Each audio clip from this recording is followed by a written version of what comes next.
Muy buenas tardes.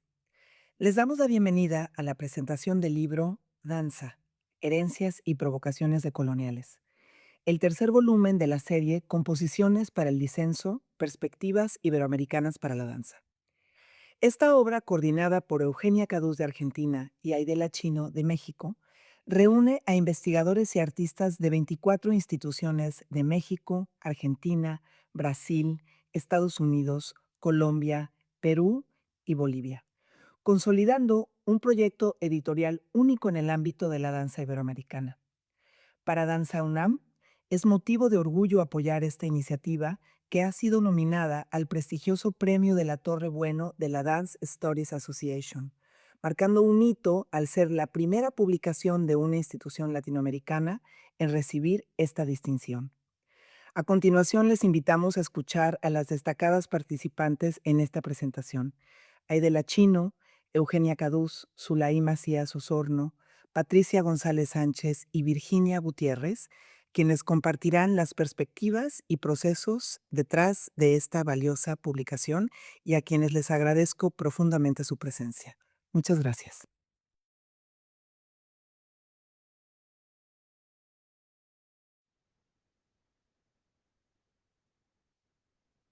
Hola, buenas tardes a todas y todos. Para Danza UNAM, esta es una tarde de celebración y gran gusto por la presentación del libro Danza, Herencias y Provocaciones decoloniales en formato impreso, que forma parte de un proyecto impulsado desde la gestión anterior de la Dirección de Danza y que ahora, bajo la dirección de Claudia Lavista, da continuidad y cierre. La serie editorial Composiciones para el Disenso, Perspectivas Iberoamericanas para la Danza, de la cual forma parte el libro que nos convoca hoy, fue concebida desde Danza UNAM en colaboración y bajo el impecable cuidado editorial y conceptual de Aidela Chino, con el objetivo de impulsar la investigación en danza en Iberoamérica y propiciar desde este espacio universitario la reflexión y la discusión profundas y promover el pensamiento crítico en torno a la danza. Es decir, dejar de manifiesto que la danza no es solo un fenómeno escénico, sino un territorio de pensamiento, de debate y de reflexión. Esta serie dio inicio en el 2021 y los 3 libros que la conforman se han editado en versión impresa en español y en versión digital. Los pueden leer y tener al alcance de la mano, además en versión gratuita, en español y en inglés. Incluyen la participación de muy diversas voces de 24 universidades y centros de investigación de México, de Brasil, Argentina, Colombia, Portugal, España, Ecuador, Chile, Perú, Bolivia y Estados Unidos.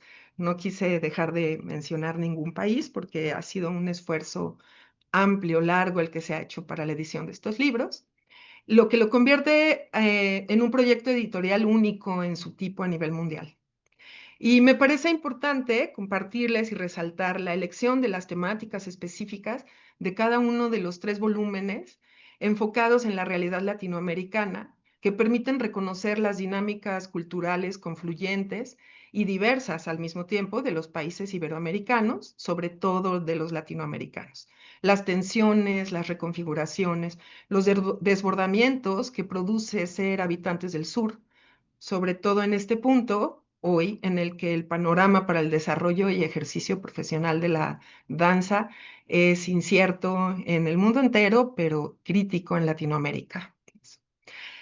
Danza en tiempos de crisis y reexistencia, el primer libro fue publicado en 2021, en plenos tiempos pandémicos, bajo la coedición de Aidela Chino y Lucia Matos, la doctora Lucia Matos, y reúne artículos de 16 investigadoras y artistas de 6 países de Latinoamérica que abordaron el escenario de la pandemia para los cuerpos que danzan y sobre todo qué significaba esta crisis sanitaria en el marco del espacio latinoamericano desde diversos enfoques como la antropología, la semiótica, la historia, la política. Los fenómenos actuales de la danza en su cruce con un contexto marcado por la desigualdad social, la crisis de derechos humanos, la debilidad institucional, las democracias en constantes problemas de representación, las desapariciones, los asesinatos y además la condición específica de ese momento que fue la pandemia de COVID-19. El segundo volumen fue publicado en 2022 y se llama Danza, Trabajo, Creación y Precariedad y tuvo varios ejes de abordaje, digamos. Uno fue cómo se piensa y conceptualiza la relación danza-trabajo en una parte de la región de Iberoamérica. El otro fue ofrecer un panorama general de la situación de las y los artistas de la danza en cuanto a sus derechos laborales, su relación con las políticas públicas y las consecuencias de estas en la precarización del sector. Y también hay algunos artículos que abordan estrategias, los caminos que han encontrado diversos agentes de la danza en esta región para construir espacios de fuga que les permitan el hacer de su trabajo, en donde la precariedad se convierte como en un impulso para encontrar formas estéticas y de apropiación. En este segundo volumen participaron 19 investigadoras y artistas de 6 países de Iberoamérica. Y finalmente, este tercer volumen que específicamente nos convoca hoy, Danza, Herencias y Provocaciones decoloniales. En él participan 10 investigadoras y artistas de 6 países, investigadoras e investigadores, bajo la coordinación editorial de Aidela Chino y Eugenia Caduz. Y en este libro se problematiza desde la perspectiva de la colonización y la decolonización, desde dónde hasta dónde la práctica de la danza se ubica en la colonialidad del saber y se mueve, se descoloca, y cómo esta colonización ha abarcado desde la enseñanza, la práctica, la autoconcepción, el consumo mismo de la danza. en fin.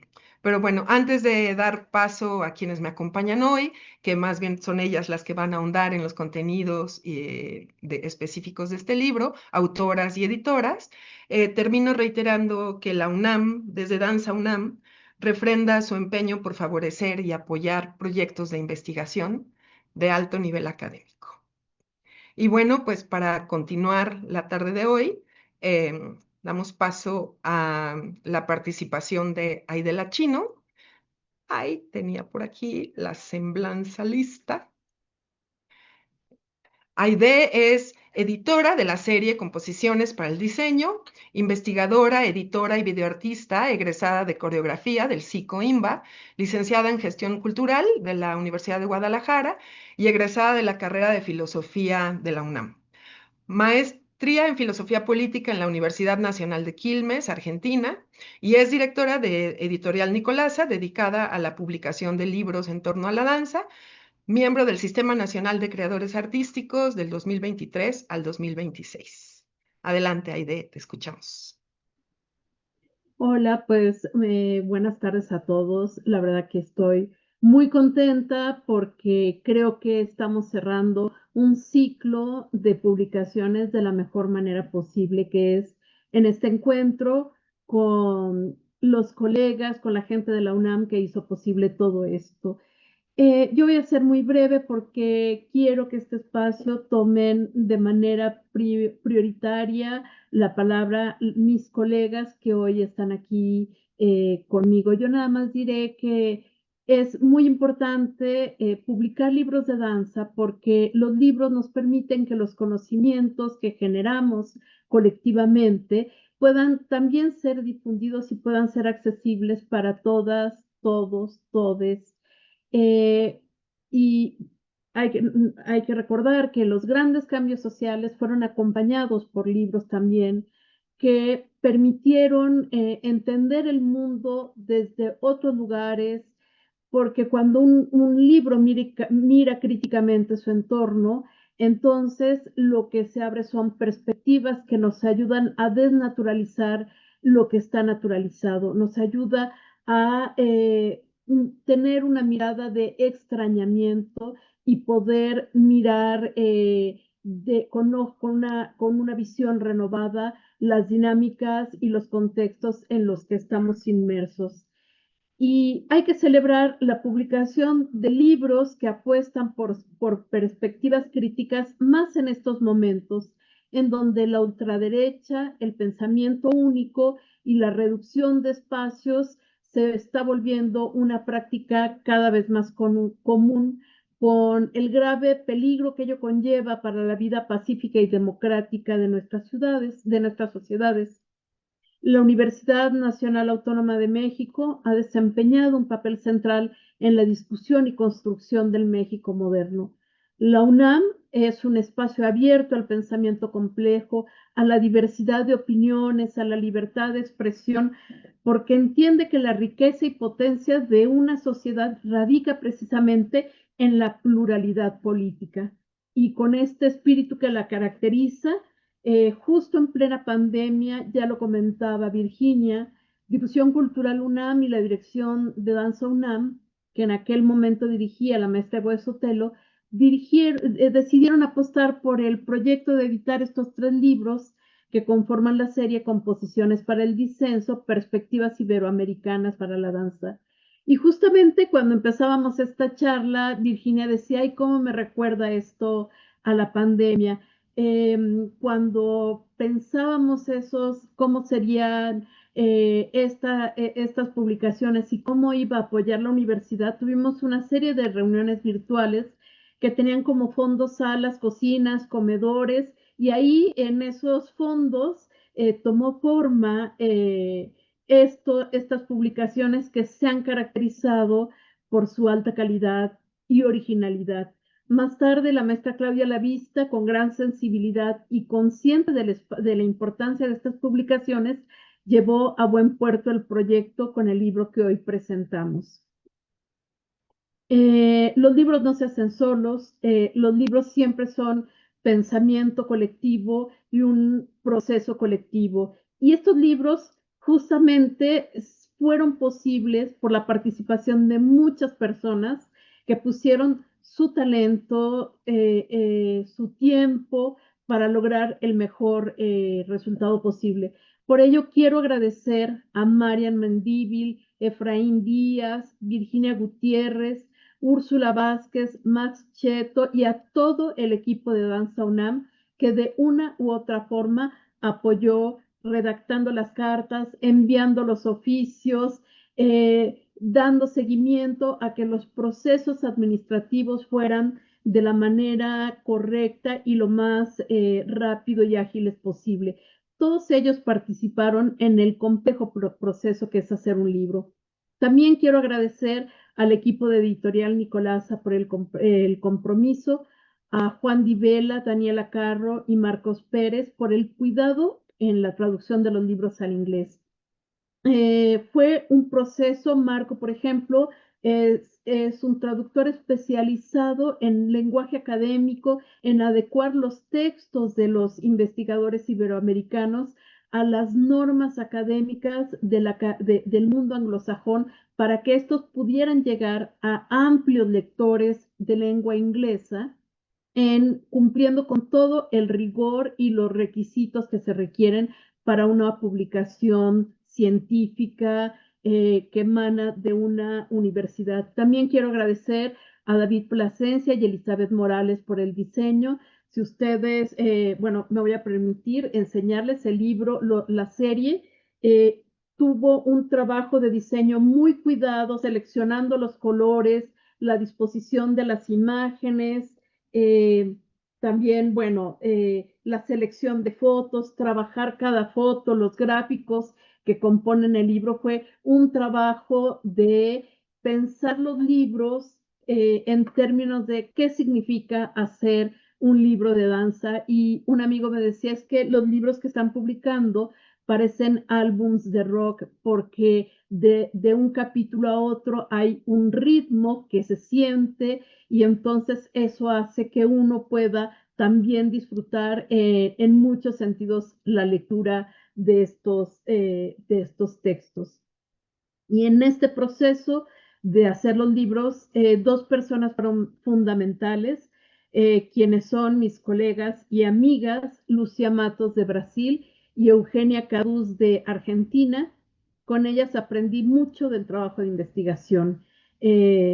Con ellas leímos no una vez, sino 10, 15, 20 veces los textos.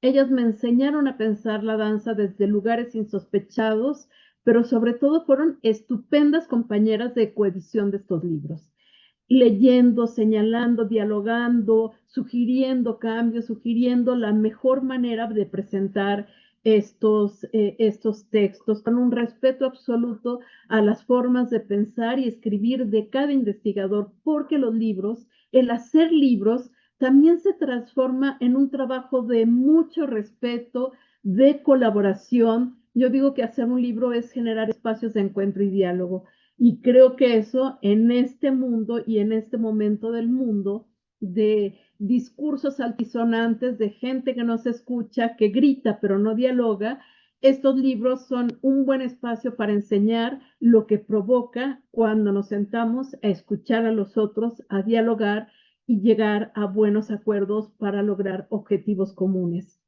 Gracias a ellas dos, a Lucía y Eugenia, los libros resultantes son orgullo para todos quienes participamos de ellos.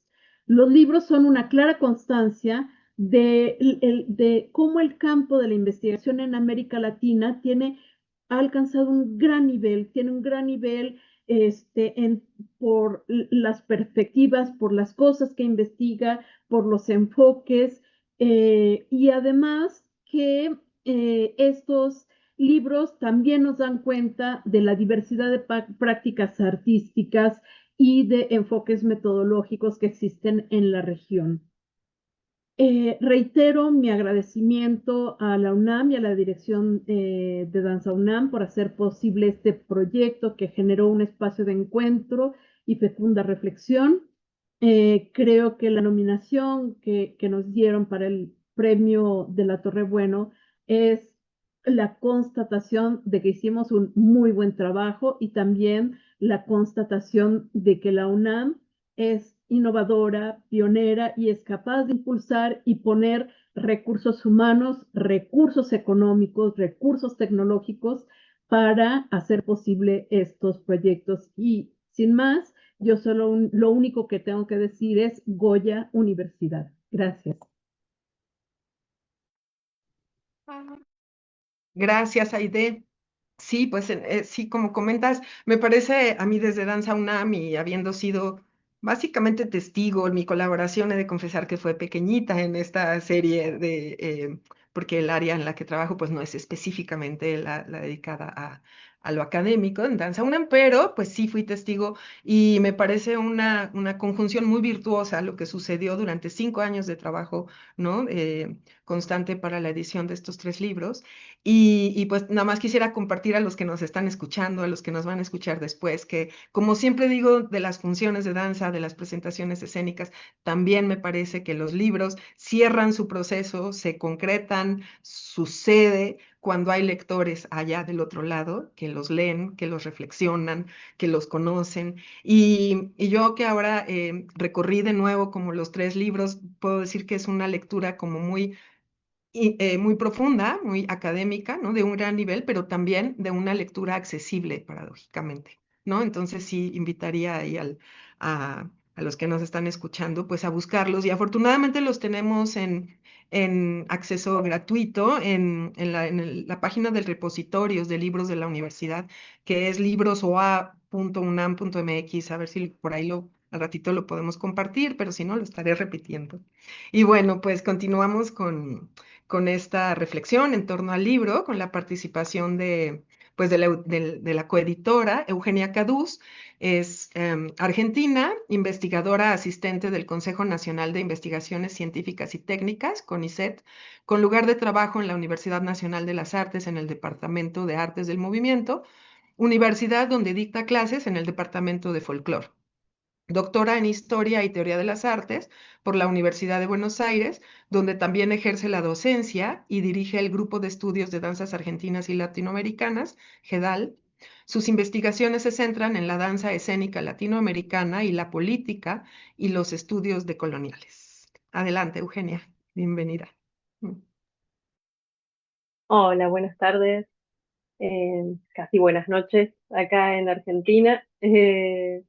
Bueno, antes que nada quiero agradecer a Aide, especialmente por la invitación, por la compañía, por el cuidado con el que trabaja hacia los y las autoras y hacia los libros, ¿no? Y este objeto que es tan importante, me parece, como decía recién Aide, destacarlo, especialmente en estos contextos. Y obviamente agradecer a la UNAM, a Danza UNAM, por el apoyo, por el acompañamiento y por generar estas publicaciones. Creo que eh, composiciones para el disenso fue una gran apuesta y lo sigue siendo, ¿no? Sigue siendo algo muy importante eh, dejar nuestra palabra escrita, alzar nuestra voz de algún modo, aunque sea en ese sentido escrito, y difundir el conocimiento que generamos desde Latinoamérica, pero también no solo para Latinoamérica, sino para todo el mundo. Y creo que eso también es una apuesta de la decolonialidad y con la traducción de los libros, eso también creo que se puede alcanzar de un modo mayor. Y bueno, esto es lo que también nos llevó, como decía recién Aide, a quedar como finalistas en el premio de la Torre Bueno, que realmente es un gran logro para las universidades públicas de toda Latinoamérica, porque si no me equivoco es la primera vez, o bueno, o debe ser uno de los pocos, para no decir algo que esté errado, que queda nominado un libro generado esto con fondos públicos, con investigadores que trabajan en instituciones públicas eh, de Latinoamérica y con eso, una editorial que hace un libro de acceso abierto para que pueda circular, que lo hace bilingüe, que igual trabaja con un cuidado en la edición, que los libros también son objetos muy bellos, los de esta colección, que creo que todo esto es muy, muy destacable, porque normalmente sabemos que también la academia es un negocio y también están las grandes editoriales que son parte de ese negocio, y creo que este reconocimiento es muy grande para toda la educación pública, gratuita y de calidad que tenemos en América Latina, y que está siendo tan atacada en estos momentos, ¿no? La ciencia y la educación. Entonces, eso sobre los agradecimientos.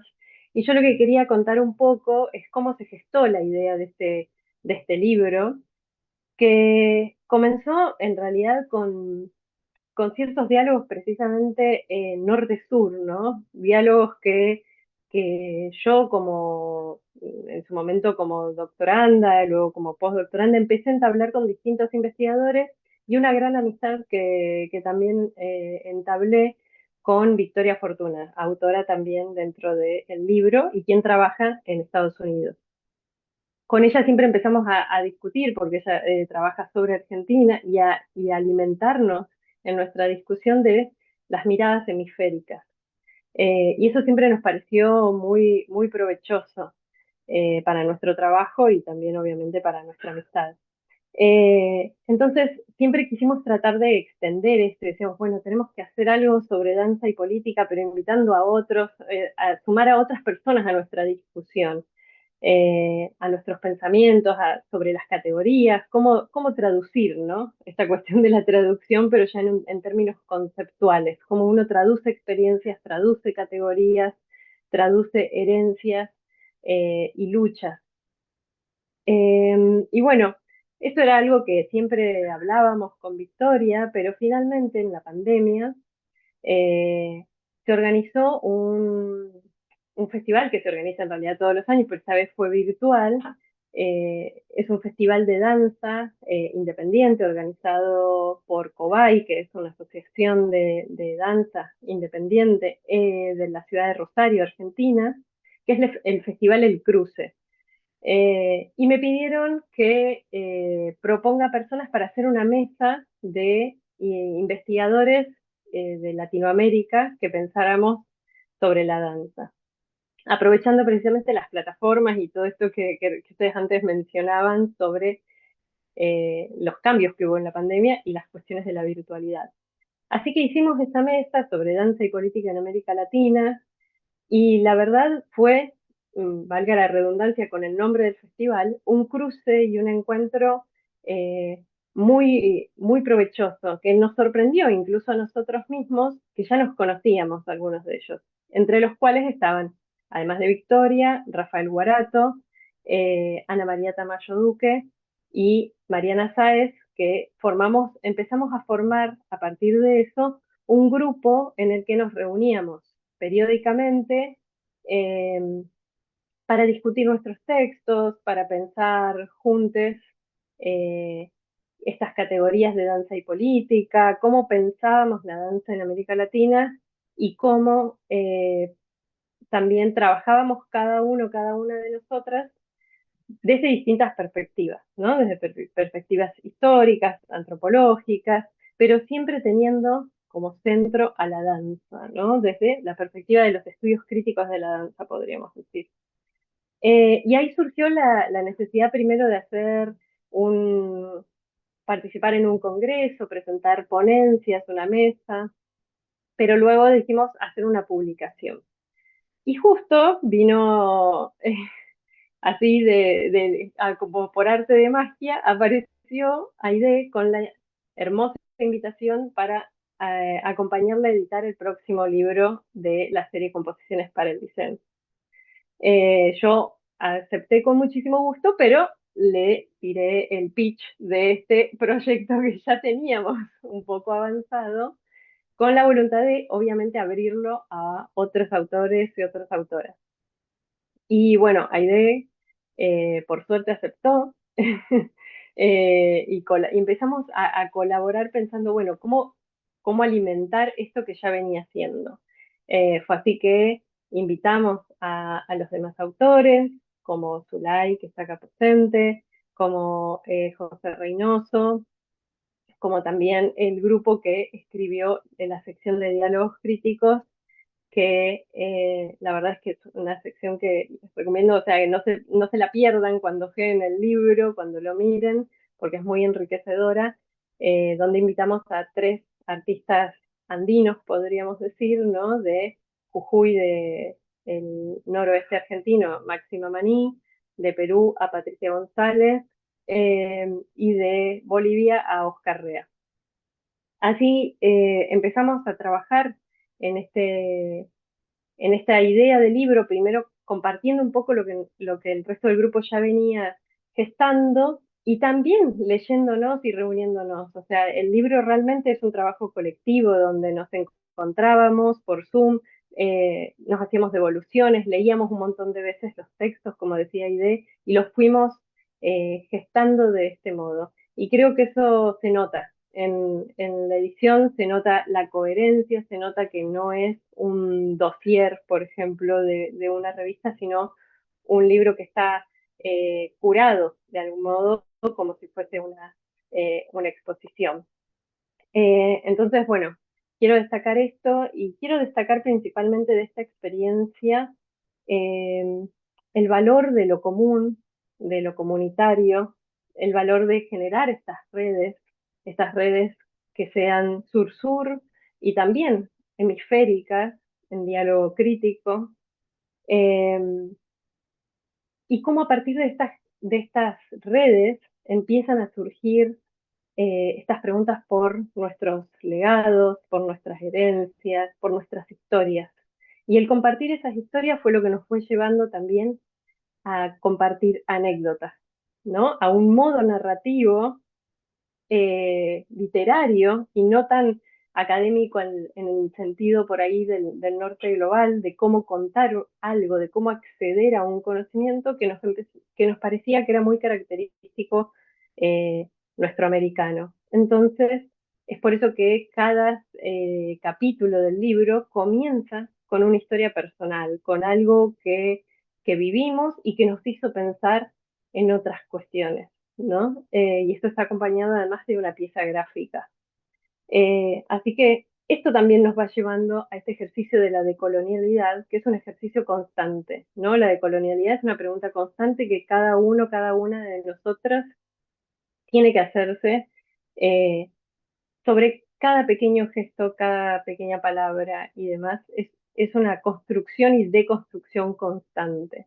Entonces, es un poco a eso a lo que todo este proceso apuntó. Eh, para no pasarme del tiempo, creo que ya estoy. Gracias otra vez. Muchísimas gracias, Eugenia.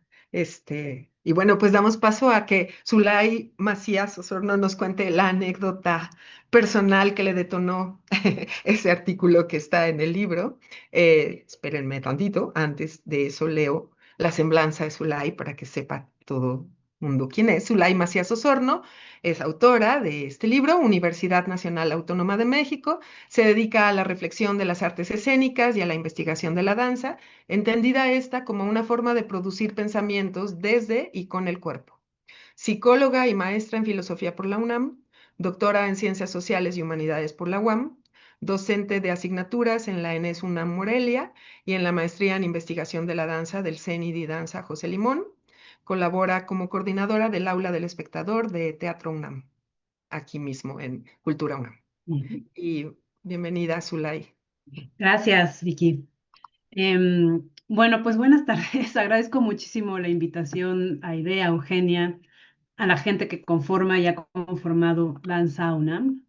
Inicio diciendo que me siento muy honrada de haber participado en el libro y de estar ahora en esta presentación. Y bueno, gran parte de mi agradecimiento tiene que ver con que haber escrito el texto que escribí me hizo recorrer y volver legible para mí misma mi propia historia de la danza. Pensar mis caminos y entender por qué escribo lo que escribo, con quiénes escribo y desde dónde lo hago.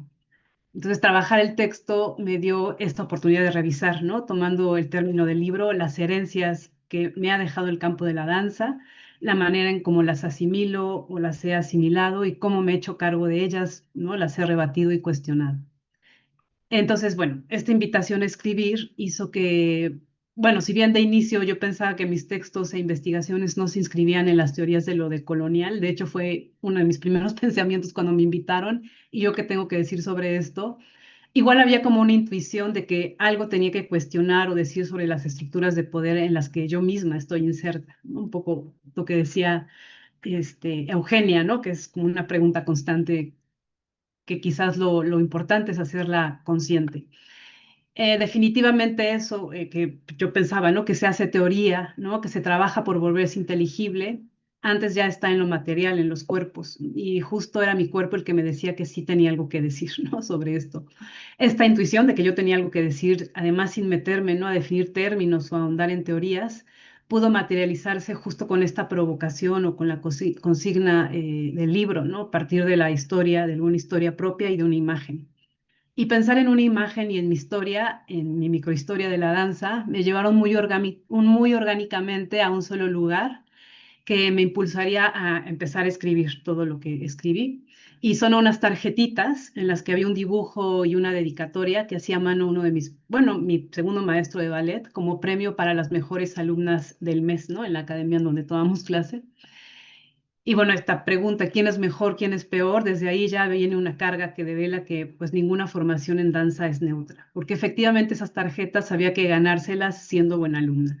Esa imagen, la de la anhelada tarjeta, ya aportaba, ¿no? De por sí estos imperativos del orden, la puntualidad, la belleza, el merecimiento, la obediencia, ¿no? Y bueno, también su contraparte, que el menosprecio o el castigo, si no seguías las reglas que había que seguir. Recordarlas y volverlas a mirar, estas tarjetas, después de muchas décadas, de tenerlas guardadas en un álbum, me hizo concebirlas como si fueran una mónada o algo que contiene todos estos imperativos, pero también que contiene la idea de un cuerpo autorizado o que está en formación para ser autorizado para bailar. Entonces estas imágenes me dieron la oportunidad también de, ¿no? Como de volver a pensar qué son, quiénes somos los cuerpos de la danza, e incluso recordar a mi maestro, que era un hombre moreno, homosexual y bailarín en los años 80, me hizo detenerme a imaginar las violencias que él mismo, ¿no? Tuvo que haber pasado en ese campo y en esa época. Pero también me hizo cuestionarme a mí misma esta manera de que un ideal de danza y de cuerpo fue constituyendo mi propio imaginario de lo que es la danza, ¿no? Como una herencia que asocia a la danza a un tipo de cuerpo y al movimiento también a un tipo de movimiento armonioso, fluido. Entonces, estas tarjetas contienen para mí toda la potencia para develar esa microhistoria y a partir de esta hablar de cómo, ¿no? Se han constituido las relaciones de poder en la danza y entonces, ¿no? Partir como de esta microhistoria para poder hablar de una historia más macro. Y bueno, también me gustaría contar cómo escribir a partir de mi historia mínima fue también una oportunidad muy grande que el libro abrió a mí, para mí, pues, porque mi historia en la danza, durante todo el tiempo que llevo escribiendo sobre danza, fue una que de por sí siempre estuvo distanciada, ¿no? Que expulsé mis propios saberes y experiencias para siempre mirar como de lejitos y, según yo, así poderle darle valor objetivo a lo que escribía. Entonces, pensaba que aquí también, ¿no? Hay como una herencia de la formación académica que también un poco han tocado en esto que han platicado, que es como ocultarme y traer al frente al Señor renombrado, aurático, ¿no? Para validar los propios pensamientos. Pero lo que pasó en el texto que escribí ahora es que esta vez me animé a escribir desde mi propio saber experiencial y desde este lugar puedo entender cómo las herencias de la danza, de la formación dancística académica, así específicamente, recaen en estas historias que son particulares, pero que en realidad son la carga de muchas generaciones, que traen, ¿no? Consigo muchas interrelaciones, y bueno, esta historia que parece solitaria en realidad porta una colectividad. Esto que digo, ¿no? Mi historia que es única, singular, que está encarnada, también es la historia de muchas otras. Y eso de pronto, es como si de pronto me hubiera dado cuenta que tengo muchas hermanas y de que estamos compartiendo herencias y gestando un archivo corporal cada vez más lleno de preguntas, conversaciones, miradas, escuchas. Y bueno, eso para mí estuvo muy bonito, saberme acompañada. Y por ejemplo, ahora que doy clases en el CENADAC, es una escuela acá en Querétaro, eh, me, eh, me gusta mucho porque me espejeo con mis propias alumnas, las siento cercanas, a pesar de la diferencia de generaciones y posiciones que nos toca interpretar, ¿no? Siento que compartimos herencia y eso de alguna forma nos está hermanando todo el tiempo. Y bueno, como en este proceso escritural también pude como vislumbrar algunas maneras en cómo, ¿no? Heredamos en la danza a partir de nuestras historias mínimas. Yo no lo abordo tan directamente, pero ahora que estaba revisando mi texto, como que podría señalar por lo menos tres maneras, ¿no? En las que ahí empiezo a dibujar. Tres maneras de heredar, ¿no? Nosotras que hacemos o practicamos danza, sea cual sea nuestro lugar en donde lo practicamos. Y por un lado pensaba que están estas herencias oficiales, ¿no? Formativas, autorales, que van demarcando qué es la danza o qué se espera de un cuerpo de danza. Entonces, también he aprendido que son voces que no debo menospreciar, ¿no? Que existen, que cimientan una manera de pensar y hacer la danza y que son necesarias en algún momento y en algunos contextos, ¿no? Como lo digo en este texto y varias veces en algunos otros textos, creo que la danza académica está sustentada en esta paradoja, ¿no? En la que se juega entre la necesidad de una formación disciplinar y técnica, pero por otro lado está esta necesidad importante de desviar, ¿no? De darle la vuelta a estas disciplinas y técnicas. Esa sería como la primera. La segunda forma que detecto que tenemos de heredar son estas herencias que están normalizadas, que son las violencias. Un poco también trato, o más bien trato de ellas en el texto, las violencias que sufrimos en nuestra formación dancística y que sí derivan de estas figuras autorales, autoritarias, autorizadas, pero que me gusta pensarlas por separado para ponerles foco y también porque, bueno, como sostiene firmemente mi querida Carmen Correa, la técnica no es necesariamente o de por sí violenta, ¿no? Más bien hay una manera, ¿no? Que nos hacen llegar estas técnicas que es muy violenta. Y, y bueno, sí, entonces estas violencias que parecen mínimas son las que van directo a nuestros cuerpos, a nuestra autoestima, y son estas segundas herencias que creo que cada vez aceptamos menos sumisamente, pero que ahí siguen.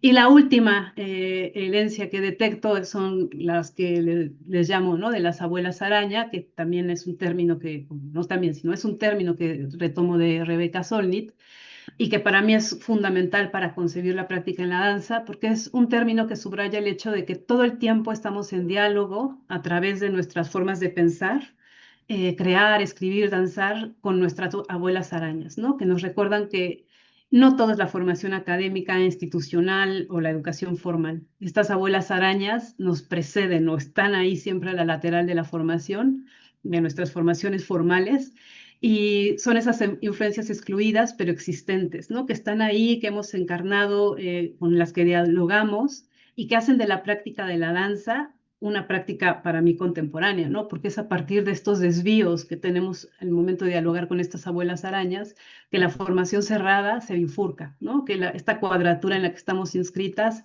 empieza entonces una conversación.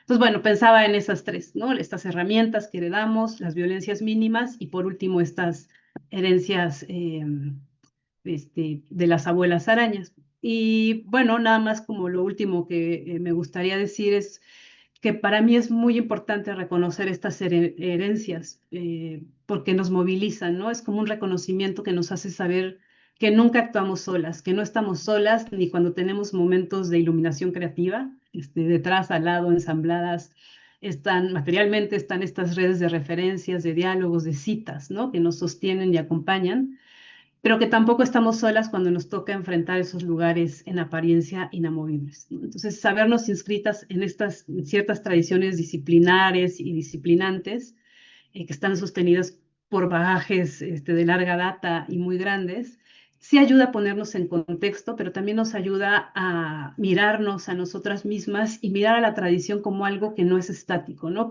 Tiene la posibilidad de que desde nuestras prácticas, desde nuestros diálogos, desde nuestros reconocimientos de nuestras abuelas arañas, pueda movilizarse y entonces empezarse a gestar otro tipo de historia de la danza. Historias de la danza, no, mejor. Y bueno, pues esto es lo que quería un poco decir sobre mi texto, ¿no? Y eso, reiterar siempre mi agradecimiento porque escribir lo que escribí sí abrió para mi propia investigación todo un panorama de abordaje a la investigación dancística. Muchas gracias, Zulay. Ay, pues me quedo pensando en algunas de las cosas que han dicho tanto Eugenia como tú y este tema del libro, esto de la colonialidad y lo de colonial, no sé, me parece que es un tema como por ahí dijeron, lo dijeron ustedes de mejor manera que seguro yo, pero como es un tema que nos debe estar permeando constantemente en nuestra historia cotidiana y nuestras microhistorias y cómo está como introyectado, está metido en nuestras vivencias diarias y no lo distinguimos, ¿no? O sea, ahorita que decías cuando me invitaron a participar, yo dije yo que tengo que escribir de lo de colonial, ¿no? Zulay, y lo mío va por otro lado. Y pues no, está aquí presente, ¿no? En todas nuestras vidas, en todas nuestras circunstancias, y creo que es algo que, así como el patriarcado, salvando la diferencia, ¿no? Creo que lo colonial está introyectado, está metido y no lo, ni siquiera lo tenemos claro, consciente, ¿no? Entonces me parece que a mí como lectora de este libro, eso es algo que me sorprendió, me develó así y ver que hay esas coincidencias, en Latinoamérica, ¿no? En las autoras de todo el continente, ¿no? Es como pues muy removedor y también una gran tarea que me quedo como un gran pendiente estar detectando todos esos actos que hemos vivido y que estamos reproduciendo también, ¿no? Que nosotros también reproducimos y generamos. Esta frase de Carmen Correa de la técnica no es violenta, es como se enseña, pero entonces ¿dónde está la técnica, ¿no? ¿Quién nos la enseña? ¿Cómo la enseña a uno? No sé, me quedo reflexionando mucho con sus decires de aquí y con lo que está escrito en el libro.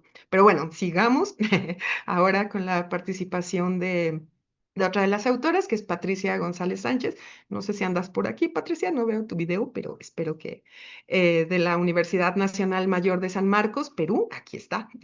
Bailarina, docente e investigadora, licenciada en danza por la Pontificia Universidad Católica del Perú, docente de danza contemporánea en la Escuela Profesional de Danza de la Universidad Nacional Mayor de San Marcos. Es autora de los libros Blackface y Brownface en las artes escénicas peruanas del siglo XX, del 2021, y Los pasos frustrados de Julio Castro Franco, encrucijadas y paradojas del indigenismo en la danza escénica peruana, del siglo XX. Bienvenida, Patricia. Mm. Hola, ¿qué tal? Buen día con todos. ¿Se me escucha bien? Por favor, gracias. Es que acabo de cambiar de dispositivo porque está un poco loco mi celular. Pero bueno, muchísimas gracias por pues, permitirme estar aquí compartiendo con ustedes. Para mí realmente ha sido un gustazo saber sobre la iniciativa y poder formar parte. Creo que llegó en un momento muy, muy especial, muy necesario. Y en particular también quiero nombrar a Masi, a Oscar, con quienes pues participé concretamente, ¿no? En la publicación y quienes también, con quienes me comuniqué de hecho previamente a esta presentación para también tener sus impresiones y poder intercambiar al respecto.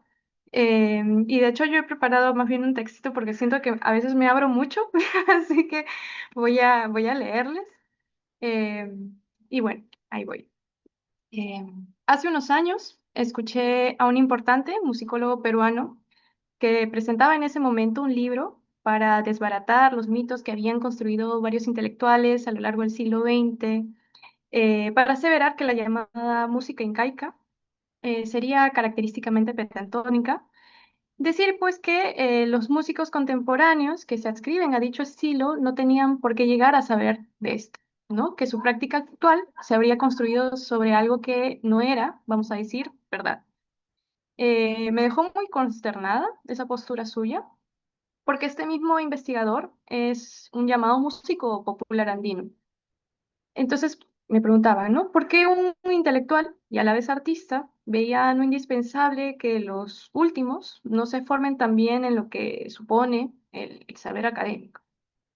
Recientemente empecé hace unos días a volver a dar un taller teórico en el que abordo la historia de las artes escénicas en el Perú del siglo XX, destacando las trayectorias de poblaciones racializadas, específicamente de los llamados migrantes andinos y poblaciones afrodescendientes en Lima. Para entender las prácticas de los primeros en particular, en este pongo en relevancia el hecho de que la construcción de la noción de la indigeneidad ha sido construida desde finales del siglo XVIII por diversos discursos, pero siempre enunciados por la élite intelectual criolla limeña blanca. El patrón es ese. Nos decimos muchas veces que la academia tiene alcances muy limitados y muchas veces intrascendentes, pero tenemos evidencia suficiente de que hay ámbitos en donde esto es todo lo contrario. Los sentidos comunes sobre identidades como la mía han sido creados y modelados por un sector de la población plenamente reconocible, y eso ha impedido que podamos conocer mucho más acerca de nuestra propia historia justamente por desafiarnos. Yo me identifico como una persona afroindígena, urbana, andino-descendiente, no binaria, neurodivergente, que no encontraba en las bibliotecas a sus abuelas, a sus abuelos, por lo que decidió emprender la tarea de hablar de ellas y de ellos. Pero para hacerlo, había que desbaratar las maneras en que previamente se habían aproximado a ellas y ellos. La mayor dificultad que encontré en ese momento es que el término folclore había invisibilizado la historicidad de sus prácticas porque se las asumían como atemporales. En el caso de mi país, Perú, podemos rastrear cómo fue el trabajo intenso de difusión de un intelectual, concretamente el antropólogo y literato José María Arguedas, el responsable de promover e instalar el término folclore no solo en la academia peruana, sino en el imaginario de las poblaciones racializadas artistas. Folclore significó la posibilidad de nombrar con un término académico las prácticas de dichas poblaciones históricamente marginadas, pero permitía reivindicarlas, aunque no de iguales, en el entorno intelectual. Arguedas no solo visitaba los entornos en donde se realizaban dichas prácticas en Lima durante el siglo pasado, sino que asumió labores como brindar charlas de capacitación al respecto dirigida a los artistas migrantes andinos, así como creó mecanismos como el registro y calificación de intérpretes para normar la actividad artística de los migrantes andinos en Lima. Los migrantes andinos abrazaron y se aferraron a este término que les permitía nombrarse y validarse. Entre ellos estaban mis familiares directos, mi abuelo y mi abuela materna, Ernesto Sánchez Fajardo, mejor conocido como el Figuero y Huascarán, y María Fuentes Hurtado, mejor conocida como la Campesinita en Cachina, que incluso lo conocieron, y en particular mi abuelo fue hasta halagado por él. Con este reconocimiento, ¿no? Y con este conocimiento y la sensibilidad que invoca, ¿no? Una situación así como esta, es que promuevo no solo discutir y arrancar el término, sino también aproximarnos con comprensión a lo que hoy así sigue siendo entre nosotros. Cuando fuimos reunidas por Eugenia, por Aide, con Masi y Oscar como artistas y pensadores, pensaba que hay tanto trabajo aún por hacer al respecto. Así hayan pasado décadas, ¿no? Que se haya podido reconocer de que en lugar de folclore habría que hablar de la folclorización, ¿no? De un proceso en el que se exotizaron las prácticas de, entre comillas, los salvajes de la puerta de al lado, como dice Restrepo, desde las élites intelectuales de los nuevos estados-nación, había aún, ¿no? Mucho por hacer. Pude reconocer en nuestras reuniones la frustración que nos sigue imponiendo términos como el que está en cuestión, pero también el fuego de la disconformidad que parece no apagarse. Ha sido un honor para mí poder compartir estas largas conversaciones semanales con ellas, con Masi, con Oscar, y generar una manera particular de problematizar y reflexionar. En el ejercicio de reconocer mi lugar de enunciación, me puedo reconocer como parte de esa nueva intelectualidad de marrones que pudieron estudiar en la universidad y pueden empezar a hablar en primera persona de su historia y contrastarla con lo que se ha dicho antes. Además de sumarme con mi práctica artística a ser parte de la población de esos artistas que la academia no terminó de entender.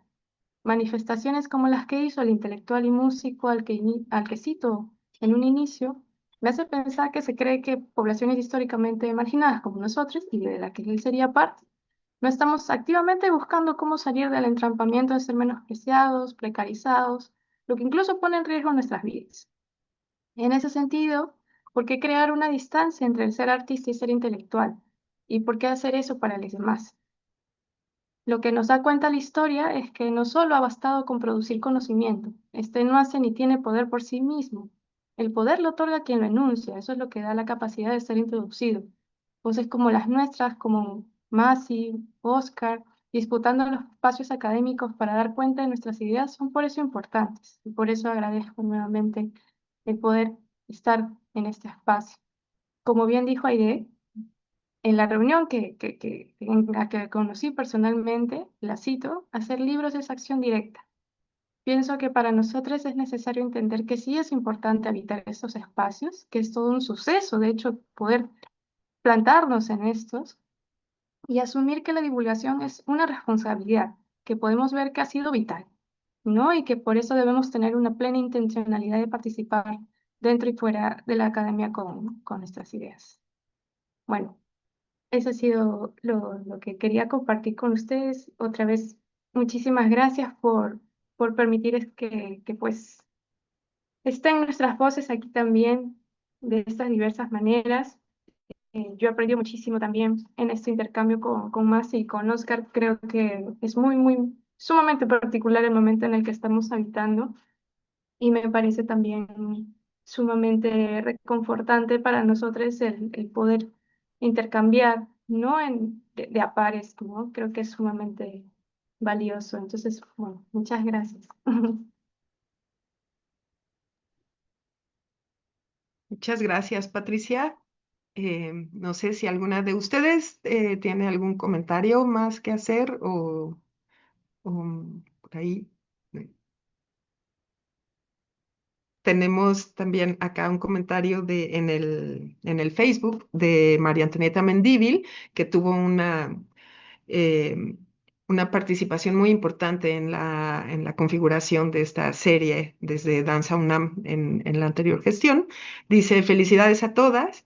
Y me encantaría preguntarle a Aide, la chino, cómo dialogan los tres volúmenes de la serie, ya viéndolos con la perspectiva que da el tiempo. Felicidades a Aide querida, a los autores y a Danza UNAM por este proyecto y logro. Aide. Mira, viendo los tres libros, me parece que el diálogo, hay como puntos en común que me parece que cruzan, que son transversales a los tres libros. El primero es que si bien hay digamos, hay una reflexión sobre los contextos latinoamericanos, que no estamos hablando desde una abstracción de la danza como abstracción, sino la danza como una práctica viva, que está tensionada, que tiene sus propias contradicciones, contextos además muy adversos. Cuando revisa uno los tres libros, se da uno cuenta de el estado de precariedad en cómo se hace la danza, pero también la capacidad de darle vuelta a esa precariedad y a esas condiciones adversas del propio gremio de la danza, esa capacidad de torcer el rumbo, de torcer los contextos y hacer posible que siga habiendo danza. Cuando desde México, por ejemplo, veo lo que sucede en contextos como Perú, Argentina, en donde los apoyos para la danza son, digo, casi inexistentes, si no es que inexistentes, y a pesar de eso hay danza y hay producción teórica, yo creo que los libros dan cuenta de eso, ¿no? De hecho, cuando hacíamos el primer libro, eh, eh, empezaron a aparecer, era en plena pandemia, y empezaron a aparecer un montón de textos desde los ciertos lugares hegemónicos, de ciertos autores autorizados, como ya dice Zulay, que hablaban de la gran crisis de la humanidad y de repente nosotros en Danza UNAM decíamos, bueno, América Latina ha vivido en crisis permanentemente, o sea, no conocemos un momento de la historia de América Latina que no esté marcado por la crisis. Y entonces el primer libro justamente habla de esa crisis y yo creo que los tres libros dan cuenta desde muchos lugares de esas crisis, ¿no? Porque la colonialidad implica también la existencia de esas crisis, es lo que nutre esas crisis también, esto es lo que la crisis no es una condición per se de las sociedades, sino que hay contextos y, que son el fundamento de esos escenarios de crisis. Entonces creo que los tres libros justamente dan cuenta de eso, ¿no? De cómo a pesar de toda esta adversidad se sigue haciendo danza muy buena, teorizaciones muy buenas, y eso hay que ponerlo en valor. Y además lo que me parece es que los tres libros dan cuenta de lugares y pensamientos profundamente comprometidos con sus contextos. Si algo caracteriza la danza en América Latina y en general el arte, es que siempre está en diálogo con los movimientos sociales, los procesos políticos. En los 3 libros, el espacio de diálogos críticos justamente da cuenta de eso, de cómo los artistas dialogan con los contextos políticos. Danza y política en América Latina son espacios que están profundamente interrelacionados. Entonces yo creo que de eso dan cuenta los 3 textos. Y Marian, muchísimas gracias por todo el acompañamiento durante este proceso de hacer los libros.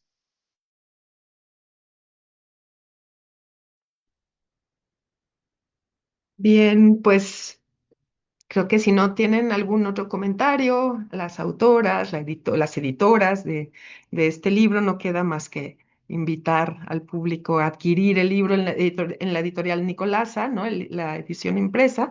Y bueno, pues a nombre de la Coordinación de Difusión Cultural y de Danza UNAM, agradecerles a ustedes